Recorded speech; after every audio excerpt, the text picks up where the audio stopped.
एक बात कहूँगा कि 2018 वाला चुनाव भी लड़ा था मैं, मेरे को वाला चुनाव था। उसमें ये जो उस टाइम जोगिंदर बदले थे, सुमित्र देश जीते और मैं था। उस टाइम ट्रायंगल का मुकाबला था। और उसके बाद जो यहाँ समस्याएं हैं, जो भारतीय जनता पार्टी के मेयर यहाँ 10 साल रहे हैं लगातार, उन 10 सालों में उन्होंने यहाँ नगर पालिका क्षेत्र में ऐसा कौन सा काम किया जिससे कि भारतीय जनता पार्टी को वोट मिलना चाहिए। फिर बात करते हैं, हमारी दूसरा दल है कांग्रेस।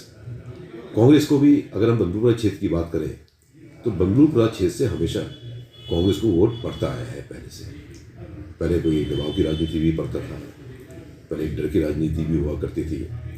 और उसके बाद जितने भी चुनाव लड़े हैं आज तक, आपको पता है कि यहाँ पर एक समाजवादी पार्टी को अच्छा वोट बैंक था और है। लेकिन बीच में ये हुआ कि भारतीय जनता पार्टी को हराना है और जो भी भारतीय जनता पार्टी को हरा रहा है उसको वोट दे के जिताना है। वो भी काम बंदूपुरा की जनता ने किया और एक तरफा वोट बंदूपुरा की जनता ने कांग्रेस को दिया। लोकसभा का चुनाव रहा, उसमें भी बंदूपुरा की जनता ने पूरा प्रकाश जोशी जी को एक तरफा वोट दिया। विधानसभा 2022 में भी एक तरफा वोट दिया।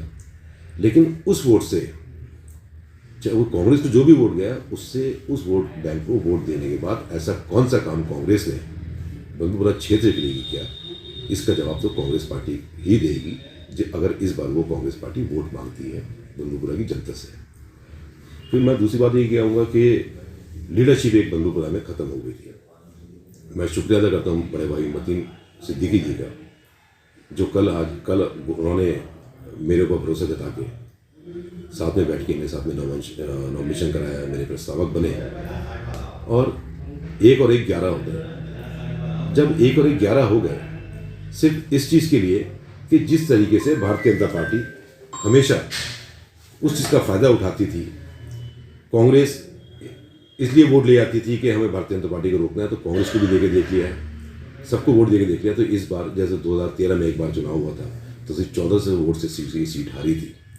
मैं तो समझता हूँ कि ये त्रिकोणीय नहीं, अगर बंदूपुरा की जनता ने इस बात को सही से समझ लिया और समझ भी रही है, क्योंकि पहले एक बार कांग्रेस को वोट देने के बाद क्या हाल हुआ है, अगर इस बार एक हो गई तो कहीं ये मुकाबला भारतीय जनता पार्टी से समाजवादी का ही ना हो जाए।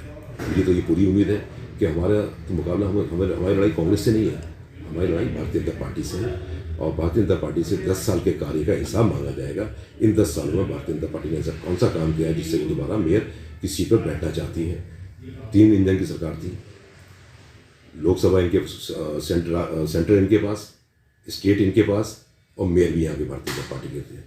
तो तीनों चीज़ों के होने के बावजूद ये कि यहाँ के लिए काम नहीं कर पाए, जिसका 2000 करोड़ रुपये प्रधानमंत्री मोदी जी ने इनको दिया था, उस 2000 करोड़ रुपये का भी अब तक क्या किया उसके हिसाब से मांगा जाएगा। ये पब्लिक के साथ मांगेगी।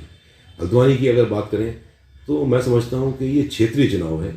इस चुनाव के अंदर आपको कोई पार्टी की राजनीति, पार्टी के वोट बैंक के लिए आदमी मेयर नहीं बैठता। मेयर बैठता है शहर की समस्याओं को लेकर, हर आदमी को एक नज़र से देखता है, चाहे उसने उसको वोट दिया है चाहे उसने वोट नहीं दिया है। मेयर किसी पार्टी का नहीं रहता। जब मेयर बन जाता है तो उसको सबको एक ही समान, एक ही नज़र से देखना चाहिए। उसमें धर्म और जाति नहीं देखनी चाहिए, उसमें छोटा बड़ा नहीं देखना चाहिए।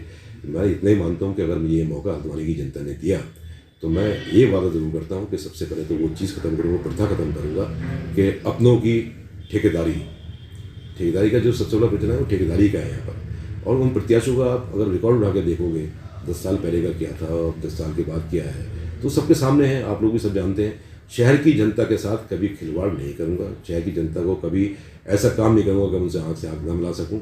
मेरे पास खोने के लिए कुछ नहीं है और मेरे पास ना यहाँ कमाने के लिए मैं आया हूँ। मैंने पिछले 7 साल से जनता के में बैठा हूँ और 7 साल में से अपना विज़न मैं ज़रूर जानता हूँ कि अगर मुझे एक मौका मिलेगा तो उस नगर पालिका का नक्शा बदल दूँगा और सब धर्म को, सब समाज को साथ में लेकर चलने की बात करूँगा। छोटा हो या बड़ा हो, सबको विकास करके दिखाऊँगा विकास क्या होता है।